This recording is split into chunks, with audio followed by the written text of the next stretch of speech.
quería empezar esta ponencia, quería empezar esta conversación comentándoles que en realidad la ponencia está al 70% y lo que me interesa con ustedes, en verdad, la parte que más me interesa es la conversación que se pueda gestar al final. Voy a tratar de avanzar lo más rápido que pueda para incluso ser menos de los 25 minutos para quizás poder, tanto en las preguntas como en la conversación luego, poder generar, ya que es el último bloque, un diálogo interesante. ¿Por qué se llama N intuiciones? Es porque en realidad no tengo una idea clara de a cuántas intuiciones informadas uno puede llegar cuando empieza a pensar sobre el lugar, ¿no? Porque el lugar en la arquitectura siempre ha sido un espacio importantísimo de reflexión, ¿no? Y esto entonces es un ensayo. Esta presentación es un ensayo para, como el término mismo o el origen del término del ensayo mismo, el acto de pesar algo, ¿no? Del latín exagium, de pesar, de aseverar su peso. Quería aseverar el peso del lugar en la arquitectura, o por lo menos ponerlo a prueba, o ponerlo en crisis, mejor aún todavía, para generar mayores preguntas al respecto y poder avanzar la disciplina.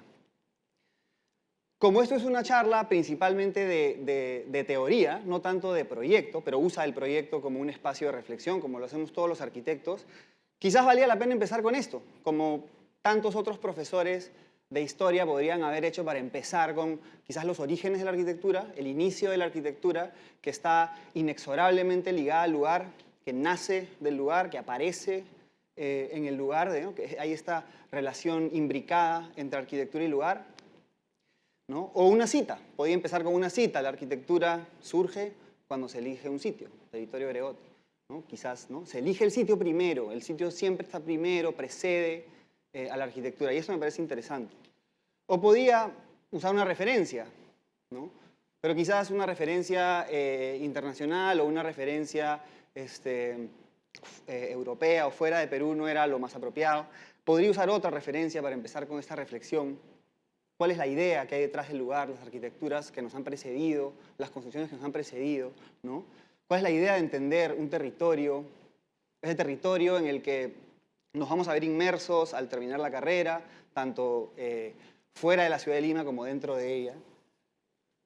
Y me quedaba pensando que, en general, la reflexión, la primera intuición a la que llego, y llego un poco revisando mi propia formación, es que en general esta es la manera en cómo nos aproximamos al lugar. Estos dos libros, más o menos, generalizando, pero algo de certero tiene, ¿no? Siegfried Giedion, Christian Norberg Schulz, el lugar nos habla fenomenológicamente, tenemos que descubrir el espíritu del lugar, etc., ¿no? Pero me pareció interesante revisar quizás otras maneras de entender el lugar, ¿no? Y en mi tiempo por la oficina de Bernard Schumi y un poco antes de conocerlo y trabajar con él, ya había caído en esta reflexión que él tiene sobre el lugar, que él la transforma y la llama contexto. No tanto lugar, sino contexto. Para entender de que el lugar es más que su capa netamente física y geográfica, sino es una idea con igual de peso que concepto, ¿no? Y Schumi trabaja la idea del concepto en la arquitectura de manera bastante importante en sus reflexiones en los años 70, 80. Y para él, habían tres maneras de aproximarse al lugar, o de cómo un proyecto se relaciona con el contexto. La más conocida, la más fácil, quizás la que promulgan Giedion, Norberg Schulz y tantos otros autores, es la de reciprocidad. Pero existe, ¿no?, en donde la variable lugar y la variable proyecto trabajan siempre en conjunto, ¿no? Conceptualmente esto puede tomarse como con cuanta profundidad se quiera, pero también existe o ocurre en el entorno construido variables como la indiferencia, en donde uno no tiene mayor relación con el otro, o el conflicto como un espacio casi evolutivo, en donde ambas partes están en conflicto o luchan para aseverar su supervivencia. Ambas sobreviven, pero ambas están luchando por hacerlo, ¿no? Y me pareció interesante cómo podía haber una manera de aproximarse al lugar distinta. Porque si nos ponemos a pensar, el territorio donde nos implantamos ya está, no importa cuán agreste geográficamente sea, ya está absolutamente diseñado. Llegamos hoy En el siglo XXI nosotros, ustedes, los que van a salir de la universidad eventualmente, nos enfrentamos a un territorio absolutamente diseñado. La huella humana está en el territorio desde hace milenios, ¿no? Y no todas son relaciones físicas. Este es un plano de Estados Unidos, de lo que se llama la grilla de Jefferson, en donde la intervención humana geometriza el espacio de manera conceptual, de manera abstracta, para establecer límites políticos. Por ejemplo, el lugar que está ahí ya está transformado por la acción humana desde la política. O esta caricatura, ¿no?, de 1770, en donde, nuevamente en Estados Unidos como ejemplo, los límites políticos, nuevamente, de un distrito electoral son transformados para que el candidato que ahí postule obtenga la mayor cantidad de votos. El famoso gerrymandering, ¿no?, que tiene su nombre de un político de esa época que redibujó el territorio político de su estado, de su condado, para asegurarse la mayor cantidad de votos. Estamos en un entorno diseñado. Claro, los primeros ejemplos podrían entenderse como quizás más maquiavélicos o más nefastos o más calculadores, pero estamos en un territorio diseñado que cualquier acción de diseño establece una posición de entendimiento, pero también de poder sobre el territorio. Y me parece importantísimo porque tenemos un territorio heterogéneo, multicultural, geográficamente interesante, que además ya está diseñado. Además ya hay una huella milenaria de diseños, tanto de estos como estos. Cualquier parecido a la grilla de Jefferson podría ser coincidencia, seguramente lo es, pero no deja de ser la transformación del territorio en múltiples capas, no solamente la física, no solamente la táctil, la construida, sino también la ideológica, la conceptual, la política, ¿no? Entonces, el lugar se complejiza, ¿no? Pasa lo mismo aquí. Quizás, ¿no?, cientos de años después tenemos un territorio en el Perú que está donde su acción física es también una acción de implantación de poder, es también una acción que claramente están en conflicto. Y eso es lo que hace interesante la idea del lugar, porque existen múltiples maneras de aproximarse a él, existen múltiples maneras de entenderlo para aproximarse, pero también entenderlo a posteriori y saber en qué tipo de territorio actúo. Porque probablemente la mayor parte del tiempo vamos a actuar en un territorio o en un lugar o en un contexto o en un sitio en el que ya se ha actuado antes. ¿Con qué fines? ¿Con qué propósitos? No lo sabemos. Tendríamos que aproximarnos a cada caso en particular. Por eso me parece importante poner en cuestión, poner en tela de juicio, poner en crisis quizás, o simplemente volver a pensar en estas cosas que a veces tomamos por sentado. De que el lugar uno se aproxima de manera sensible, de manera física, con estos ojos de arquitecto, esta sensibilidad de arquitecto, y es absolutamente cierto que lo hacemos. Y es absolutamente cierto que es necesario que lo haga. Pero no es la única. Mi intención aquí es poner en evidencia que no es la única y que otras maneras de aproximarnos al territorio o al contexto han generado también otros sistemas de pensamiento sobre la arquitectura que nos han influenciado a todos ahorita aquí y que quizás no los tomamos tan certeros como estos dos o como sus primos, digamos, ¿no? Y me gustaría hablar hoy día rápidamente de tres de ellos, aprovechando también que estamos en la Universidad de Lima, que estamos en la ciudad de Lima, ejemplo de ciudad latinoamericana, una parte de ella patrimonio de la UNESCO que vimos en una diapositiva anterior, y entender que la ciudad es otro de esos territorios, y digo territorio, que es absolutamente diseñado, pensado, y que ha sido en tres instancias, 72, la primera, Learning from Las Vegas, 78, Delirio en Nueva York, y 2001, hecho en Tokio, ha sido pensada como territorio y ha sido pensada para extrapolar de ella ideas arquitectónicas. No ideas urbanas, sino ideas arquitectónicas. Eso es lo que me parece interesante. Aprendiendo en Las Vegas fue una reacción a entender de que los arquitectos nos habían enseñado a apreciar, valorar y a estudiar o a tener las herramientas para representar en su momento, en el 72, ciudades como esta, ¿no? El plano de Nolli nos habla de cómo se debe entender la ciudad. O cómo una ciudad es, una ciudad de llenos y vacíos, una ciudad de calles, una ciudad peatonal, etc., ¿no? Claramente, Las Vegas no era esa ciudad. y sin embargo era una ciudad. Era un espacio urbano, tenía unas dinámicas urbanas. Aquí vemos en la foto a Denise Scott Brown, una de las autoras del libro, junto con Robert Venturi y Steven Isenur, que deciden hacer un taller desde la Universidad de Yale para estudiar este fenómeno urbano en Las Vegas, este fenómeno del urban sprawl, y entender de que efectivamente hacer un nollie de Las Vegas en su momento, del strip de Las Vegas, no tenía sentido. Las herramientas que tenían a disposición los arquitectos no tenían sentido para una ciudad como esa. Eso querría decir, la primera hipótesis, querría decir que esa ciudad no tiene sentido, simplemente nunca debió existir, no lo sé. No me gustaría ser el juez de esa ciudad todavía. Pero sí me gustaría ser el juez de la aproximación arquitectónica o la aproximación acerca de la representación, de cómo representamos nuestro entorno, de cómo representamos nuestro territorio, cómo representamos lo invisible, esas capas invisibles que a veces no se ven en el territorio. Y para eso recurren, hoy suena obvio, en su momento recurren a la fotografía, al recorrido fotográfico, y utilizan la obra de este artista norteamericano llamado Ed Ruscha,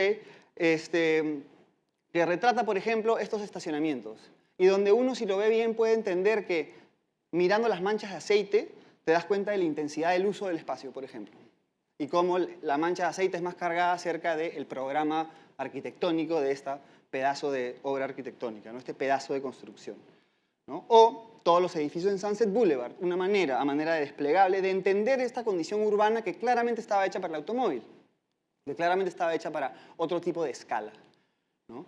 Y ahí está Robert Venturi y Denise Scott Brown recorriendo la ciudad de Las Vegas durante su taller con los alumnos de Yale para registrar la condición urbana de Las Vegas y con la esperanza de encontrar un hallazgo, con la esperanza de encontrar una serie de ideas. No mirado como, y eso que Denise Scott Brown era urbanista, no mirado como urbanismo, sino entendiéndolo como un espacio de reflexión arquitectónica, ¿no? Y se dieron cuenta efectivamente que dada la escala de cómo uno se mueve por esta ciudad, aparecía una reflexión interesante, que era el símbolo, el cartel, que marcaba la pauta, y luego los edificios que se desarrollaban eran, según ellos, simplemente funcionales, simplemente se dedicaban a cumplir una función, ¿no?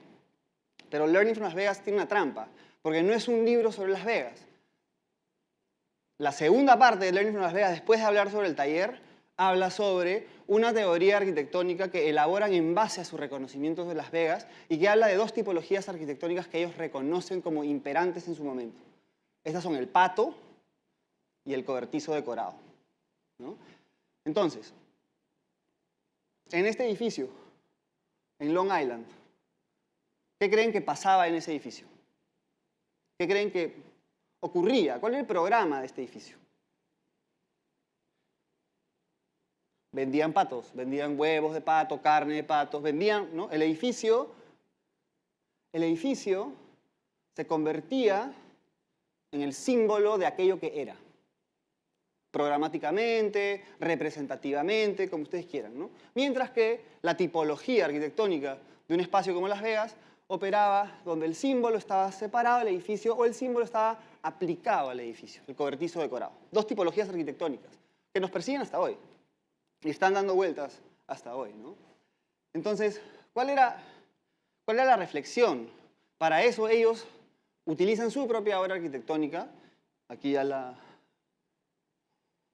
su mano derecha, y la comparan con una obra arquitectónica contemporánea a las dos, ¿no? Uno es un asilo, una casa para adultos mayores, y el otro es un edificio también de vivienda de Paul Rudolph, ¿no? Y los comparan nada más, en donde uno, la crítica que hacen o la reflexión sobre la arquitectura moderna que hace Venturi, Scott Brown e Isenur en este como tratado arquitectónico que se desprende de Aprendiendo de Las Vegas, es que los edificios, la modernidad había llegado a un momento de crisis en donde sus edificios se estaban convirtiendo en patos.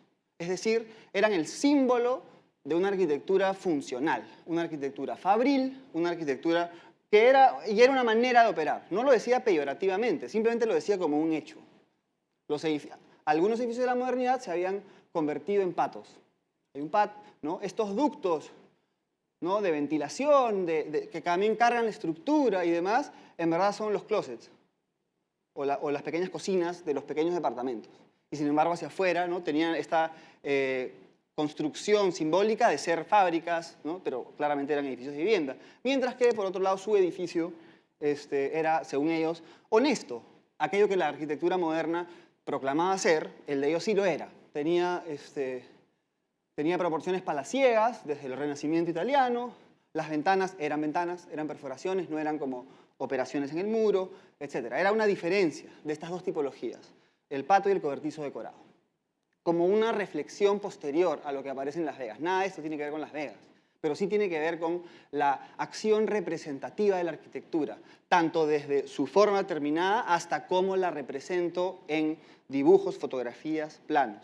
Quienes me conocen del taller saben que la representación de la arquitectura es algo fundamental para entender cómo estamos pensando de algo, ¿no? Es a través de cómo dibujo algo que empiezo a develar cómo pienso sobre algo. Si lo dibujo diferente, probablemente esté pensando diferente de eso. Entonces, la arquitectura moderna, según Schumil, mucha de ella se había convertido en patos y ellos optan, eso no nos interesa tanto y como oficina ellos optan por otro camino, que es el del cobertizo decorado, en donde trabaja una arquitectura funcional, una arquitectura que trabaja con la semiótica. Podemos también hacer una crítica acerca de esta arquitectura, y tiene muchas. Lo que me parece interesante rescatar es la reflexión, no el resultado, sino una reflexión arquitectónica detrás, ¿no? Y también, quizás volviendo un poquito o de costado, acerca de reflexiones sobre la historia de la arquitectura. Quien no está en esta foto, Ganel Pritzker, ella no, teniendo igual de injerencia en esto que literalmente sacudió la arquitectura en los años 70, ¿no? El otro libro es Delirio en Nueva York, de Rem Koolhaas, todos saben, ¿no? Y este libro es lo que él llama un manifiesto retroactivo. Un manifiesto retroactivo. ¿Qué es un manifiesto retroactivo? Un manifiesto normalmente precede, como dice Enrique Walker, precede a la evidencia que luego será generada. Los 5 puntos de la arquitectura preceden a sus edificios, ¿no? A la vía los preceden. El manifiesto precede a la evidencia. Un manifiesto retroactivo es un manifiesto que se construye con evidencia que ya existe, ¿no? Nueva York ya existe. Y Rem Koolhaas, en este diagrama de Salvador Dalí, donde dice voy a usar el método paranoico crítico, es decir, voy a sostener con la muleta del razonamiento un argumento conceptualmente descabellado, flácido o lo que fuera, ¿no? Voy a sostenerlo. ¿Por qué? Porque Nueva York no puede existir sin un manifiesto y yo lo voy a encontrar. Yo voy a usar la evidencia, voy a construir la evidencia dentro de lo que ya existe para hacer el manifiesto que produjo esa evidencia retroactivamente. No tiene mucho sentido, pero es la especulación. ¿Y de qué trata finalmente Delirio en Nueva York? Quienes lo han leído, cuando empiezas, uno puede confundirse de que trata una historia en Nueva York, y por favor no lo lean así, pero trata sobre una serie de tipologías o una serie de acciones específicas que Rem Koolhaas reconoce como interesantes o importantes o novedosas, que tiene que ver con lo que pone acá Santería en su arquitectura futurista, que es el edificio en altura, la torre, ¿no? Que hoy podemos ver por todos lados, ¿no? Que aparece, digamos, irónicamente aparece no como un tipo arquitectónico en sí mismo, sino como un tipo arquitectónico en respuesta a una necesidad económica. Es decir, la calle más cara o la esquina más cara, quiero más esquina. Tiene sentido, ¿no? Quiero más de esa esquina. Y aparece una máquina que permite elevarnos más allá del sexto o séptimo piso, que es el ascensor, y de repente aparece un nuevo tipo de arquitectura. Aparece, responde, y los arquitectos responden, porque somos muy hábiles para responder a las situaciones de momento. Es parte de nuestro expertise como profesión, ¿no? Cosa que aparece esta tipología que inicialmente no sabía muy bien cómo solucionar sus problemas de iluminación o ventilación, ¿no? La tipología en H es literalmente, no puedo ser más ancho que esto para ventilar e iluminar de ambos lados, entonces hago un edificio en H. Empieza a haber una especulación tipológica acerca de la ciudad, acerca del lugar, acerca de qué es lo que significa repetir el suelo, ¿no? Y esto viene previo, porque esto es de 1909, en la revista Life, una caricatura acerca de vivir en altura, ¿no? En donde literal se repite el suelo. Cada suelo es nuevo suelo. O sea, imagínate, tengo un lote, no tienes un lote, tienes 55 lotes. Tienes la posibilidad de hacer 55 proyectos. porque tengo 55 lotes, ¿no? Es un poco lo que a lo que Rem Koolhaas empieza a llamar el manhattanismo. Tengo la reproducción incesante o incesiva, ¿no?, del solar, lo reproduzco, ¿no?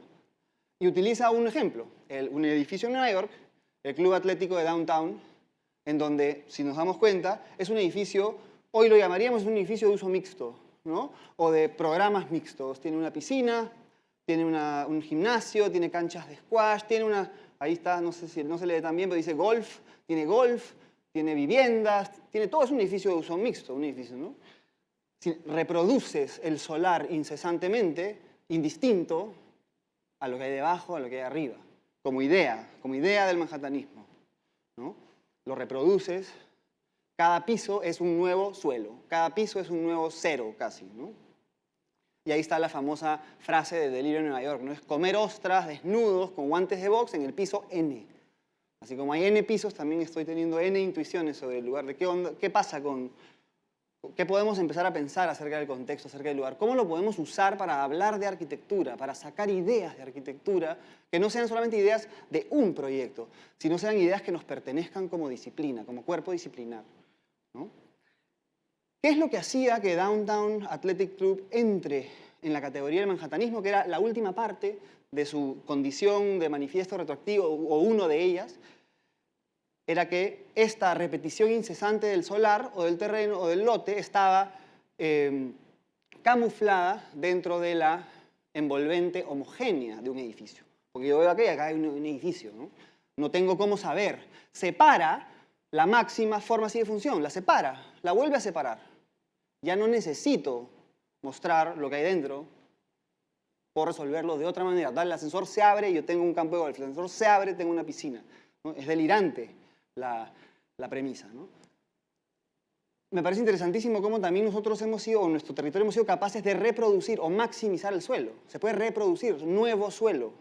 Se puede diseñamos un territorio en que entendemos el valor del suelo como múltiple, como político, geográfico, social, cultural, productivo, y lo podemos multiplicar. Hay como ahí una idea, una intuición latente, que todavía no la termino de construir, pero hay algo aquí que me parece interesante, ¿no?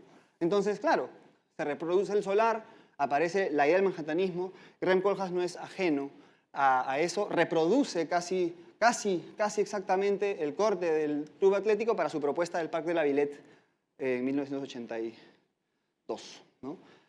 Y bueno, termino rápidamente con este otro último libro, con un salto temporal hecho en Tokio. Este me gusta mucho porque me hace recordar mucho a nuestra ciudad. Porque tienes unos arquitectos que ya de manera más contemporánea, quizás no una crítica a la modernidad tan incisiva, tan dirigida como estaba pensando Venturi. Venturi tenía una agenda, claramente, ¿no? Scott Brown también. Ellos también han sido formados así, ¿no? Han sido formados así y luego tienen Tokio, una ciudad posguerra, formada, interesantemente, a la misma, creció y más o menos pareció que Lima contemporánea, ¿no? Posguerra, esto con poco sin plan, con poco orden, en este caso a través de las redes de trenes, etc., ¿no? Y no tenían esas redes. ¿Cómo reconocer algo que sea propio de Tokio, ¿no? Entonces ellos ellos primero dicen una cosa bien interesante, ellos aplanan la mirada su mirada a la ciudad, es decir, no se rigen por calificaciones de alta arquitectura y baja arquitectura. Hace un rato hablábamos de autoconstrucción, no se rigen por eso. ¿Por qué? Porque eso simplemente anula el 80% de la ciudad de Lima, anula el X% de la ciudad de Tokio, ¿no? Y más bien se empiezan a regir por estos edificios que ellos registran de manera incesante. Son, me parece, si no me equivoco, 60 o 70 proyectos que llegan al libro, de los cuales analizaron muchísimos más, que los levantan, los registran y los dibujan, los representan de una manera específica para hablar de una ciudad. Para la verdad, estos edificios genuinamente híbridos, ellos los llaman edificios rebeldes, casi que edificios como si fuesen perros, no de raza, sino perros de ciudad, perros que sobreviven a las vicisitudes de la condición urbana, ¿no? No sabemos quiénes son los arquitectos, no sabemos si hubo o no hubo, entiendo que algo de arquitecto tuvo que haber por términos legales, pero tienen esta serie de proyectos que ellos registran en la ciudad, que construyen una identidad particular de su propia ciudad, ¿no? Y eso los lleva, algunos de los edificios que no llegaron a hecho en Tokio, después hacen pet architecture, esas arquitecturas enanitas, ¿no? los lleva a ellos a una reflexión arquitectónica, de esta arquitectura como salvaje, que se amolda a estos lotes urbanos que eran resultados de una evolución y urbanización incesante, en donde casi no tienes espacio para nada. Y este proyecto, por ejemplo, la Casa Gae, me parece súper interesante porque utiliza la ventana horizontal, pero es literalmente horizontal, ¿no? Utilizan la ventana horizontal, la planta libre, pero es para meter luz donde no lo hay. O este que es el proyecto de su casa, ¿cuál es? ¿No? ¿Cuál es el proyecto acá? ¿No? Donde, por ejemplo, por las diferencias se ensancha el descanso de la escalera, se ensanchan estos espacios para que esos espacios que no estaban programados, que nunca tuvieron programas, de repente lo tengan, ¿no? El descanso como espacio programático de la casa para resolver una serie de constricciones con respecto al lote, ¿no? Entonces, estos tres libros aparecen como una mirada distinta, ¿no? Que incluso yo los considero como parte de una genealogía, parte de una... A mí sí me gusta lo que dice Venturi cuando dice que él no cree en la arquitectura revolucionaria, sino cree en la arquitectura evolucionaria. Una evolución lenta, ¿no? Una evolución lenta, y yo creo que este es parte de conseguir genealogías. Me da pena no poder, por lo menos ahora en esta como incipiente o inicial investigación, me da pena no poner algo con igual de potencia que sea quizás más local, que sea quizás más, o incluso más actual. 2001 ya es viejo, ¿no? Pero bueno, estos son una serie, por eso me animo a pararme frente a ustedes a decir que esto está en proceso, que esto es una idea, una serie de reflexiones que está en proceso, ¿no? Y de nuevo, entender de que sí, la reciprocidad es importante, es hasta la más poética, ¿no? Yo puedo hablarles de cómo me sentí, ¿no? Cuando veo el valle del Rímac desde un lado, no sé qué, puedo hacerlo y entender cómo es la única, pareciera que fuese la única, pero no lo es. No lo es, no lo ha sido, ¿no? No lo ha sido. Entonces me parece interesante hablar de esas posibilidades. Entonces no lo ha sido. Y como una última reflexión es, quizás ahí sí regresando un poco a Venturi, me pregunto si, así como Venturi hablaba de los patos en relación a la función, ¿no? Me pregunto si nosotros hoy no estaríamos como quizás sin saberlo, no voy a decir que está mal, simplemente sin saberlo, creo que la inconsciencia es peor que lo maquiavélico. Sin saberlo estamos haciendo patos pero del lugar. Me pregunto si estamos haciendo eso, como arquitectos, cuando nos enfocamos excesivamente en uno de los aspectos del lugar, que ya es enorme. Eso es lo que a mí me cuesta, a ustedes como alumnos. El lugar desde la geografía, desde quizás la cultura o la historia específica de un lugar, ya es enorme, ya es un universo. Pero hay mucho más. O sea, el lugar es más que eso. Cuando hay política, cuando hay economía, cuando hay todo eso, es mucho más que solamente la parte como geográfica o cultural. Vemos una puntita del iceberg. Y por eso me pregunto si no estamos todavía por acá, ¿no? Entonces, de nuevo, no sabía cuántas iba a llegar o no sabía hacia dónde iba a terminar. Muchos de los comentarios que he hecho ahorita los he hecho de manera construida en base a lo que he escuchado en la mañana o durante la tarde y también en base a algunas reflexiones previas. Pero me parece interesante cuando coges lugar y dices, el lugar es el argumento más sugerente en el proceso de diseño y eso salía en la convocatoria a las ponencias. O sea, ya, ¿de qué estamos hablando? Me parece importante siempre entender, cuando cogemos una palabra, lo mismo podemos hacer con quizás otro día lo hacemos, con la palabra espacio. ¿De qué estamos hablando? Espacio tiene como 300, 400 años de uso nada más, ¿no? Y sin embargo es la palabra de los arquitectos. Entonces, solo para terminar, entender que el lugar es tanto más, ¿no? Y esto la saco de una cita de Octavio Paz que la vi a través de otro arquitecto, doctor Fernando Lara, en donde sí, efectivamente, si América era algo, era geografía o espacio puro. Qué romántico, ¿no? Pero sin embargo, si ven la última parte de la cita, no es tan romántico, es bastante más maquiavélico, ¿no? Cuando había un obstáculo histórico, nos esforzábamos en borrarlo a veces. Entonces habría que ver cuánto más tiene el lugar. Y por eso me gusta esta cita de Perec, que le cambio la palabra ciudad por la palabra lugar. Abandonemos las ideas preconcebidas, pero conozcámoslas, para hablar del lugar quizás de la manera más simple, y al hacerlo, paradójicamente, nos damos cuenta cuán más complejo de lo que creemos es. Gracias.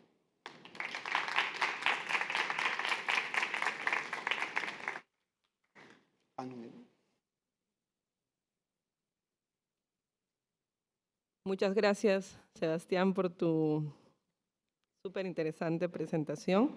En realidad es interesante resuena mucho en nosotros uno de estos tres aspectos que tú mencionas en relación sobre todo a la reciprocidad.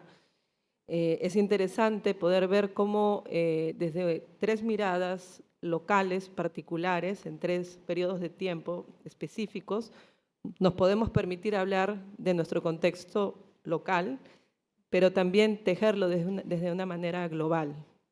Entonces, hemos recibido varias preguntas, entonces vamos a realizar la primera. La primera sería, bueno, nos has dado un recorrido por libros esenciales que de alguna manera están ligados o se desprenden de determinadas ciudades. ¿Cómo crees que debemos enfrentar a Lima desde esta lectura del lugar? O si quieres, ¿qué libros podrías sugerir para entender o qué prácticas? Porque estos libros no son solo libros, sino son prácticas espaciales. Entonces, ¿qué prácticas podrías sugerirnos, sobre todo académicamente, para poder sentir, intuir, entender todas esas diferentes capas de nuestra ciudad como lugar? Buena pregunta. O sea, a mí me parece importante, tú lo acabas de mencionar, Carmen, que los tres libros son más allá de sus resultados, y lo dije en el momento de la ponencia, son metodologías o maneras de, ¿no? Maneras de aproximarse a algo. Yo no quiero juzgar, o no vengo acá a decir, los patos son malos, o no sé qué, o el manhattanismo, todos deberíamos hacer edificios en altura y separar la forma y la función. No vengo a decir, o no me parece que eso es lo que hay que decir, sino más bien hay que decir que es una metodología o la manera en cómo se mira. Y hay una constante que me parece interesante.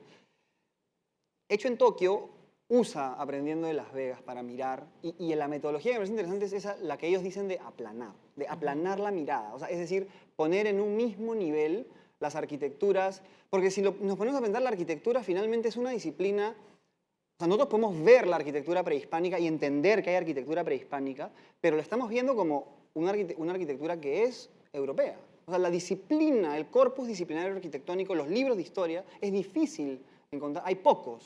Estamos viéndolo con ese lente. No digo que esté bien o mal, simplemente ese es el hecho. Entonces, lo que me parece interesante es una metodología que usan ellos de aplanamiento de la mirada, porque si no lo miro con el lente disciplinar o elevo al lente disciplinar cosas que no lo serían, me permito a mí mismo descubrir algo, ¿no? Es la metodología, me permito a mí mismo descubrir algo. Incluso no tienen que ser libros necesariamente libros de arquitectura o metodologías. Yo, la verdad, como dije en la ponencia, me ha costado mucho encontrar libros que hagan como lo mismo, porque sí he visto, hay talleres, hay ponencias que dicen Hecho en Lima, Lima delirante o Aprendiendo de Lima. Seguramente, no hay conferencias, pero no terminan en un hallazgo, terminan solamente en el registro, que ya es algo, pero lo que me es interesante es cómo los tres libros voltean la cosa a un hallazgo, a una serie de, esto lo dice Walker cuando entrevista a cada uno de esos autores, ¿no? A muchos a descubrir algo sobre la ciudad, ¿no? Y que no termine solamente en un registro, en un catálogo. El catálogo es el paso 1. Lo siguiente es sacar una postura arquitectónica o un hallazgo arquitectónico detrás de cada uno de ellos. Eso me parece interesante. Así es, y eso da pie a la siguiente pregunta que se ha realizado, que sería, cuando realizamos un proyecto asumimos una responsabilidad con el lugar, la historia y el contexto. ¿En qué punto uno debe dejar de analizar los diversos factores para ponerle punto final a esta etapa y entrar justamente, bueno, a diseño, ¿no? Tomando en cuenta que todo proceso tiene un inicio y un fin? Es curioso porque, bueno, ya. Dale tú. Sí, o sea,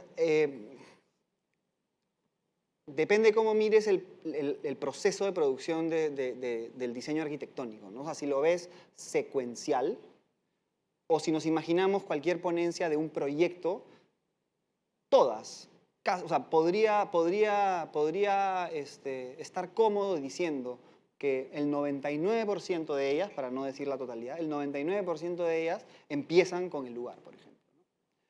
Porque queremos saber dónde está, pero también conceptualmente cómo empiezan. No es necesario, es importante, imprescindible, Pero la secuencia lógica es esa, es como primero analizo el lugar me da cosas, las recibo, luego digo, se acabó, parciales, y luego como opero, ¿no? Pero se han olvidado de algo, de que la representación. Los arquitectos, es otra, voy a parafrasear, no recuerdo el nombre ahorita, pero voy a parafrasear, no es exactamente, no soy yo diciéndolo, pero los arquitectos operamos en el mundo indirectamente, porque no somos los que ponemos el ladrillo. Marina lo dijo, saluda a los que ponen el ladrillo, no somos ellos. Operamos indirectamente, operamos a través de instrucciones, operamos a través de dibujos. Y nuestras instrucciones son dibujos. La manera en cómo tú representas el lugar ya es un acto de diseño sobre él. Entonces nunca has dejado de investigar el lugar para empezar a diseñar, sino piensen en que desde que están representando el lugar, levantándolo, como decía Marina, midiéndolo, ya estás haciendo un acto sobre el lugar, ya estás colocando algo. Entonces no es tan claro como decir ya detente y ahora proyecta, porque uno ya está dando vueltas, porque si uno ya está pensando como arquitecto, ya está pensando en el encargo, por más de que estés midiendo en el lugar. El encargo está ahí, es una casa, es lo que sea. Ya está ahí el encargo. Entonces no es que luego actúas como intuitivamente produciendo un encargo o un proyecto desde luego haber visto el lugar, o sea, sin verlo, ya estás pensando en eso. Entonces quiero hacer énfasis en los aspectos de la representación arquitectónica, porque es finalmente como operamos sobre el mundo. Todo lo que hacemos es escrito o dibujado o modelado para que se ejecute. Ciertamente, nuestro conocimiento sobre la construcción es imprescindible, pero es indirecto, ¿no? Operamos indirectamente sobre el sitio. Muchas gracias, Sebastián. Gracias.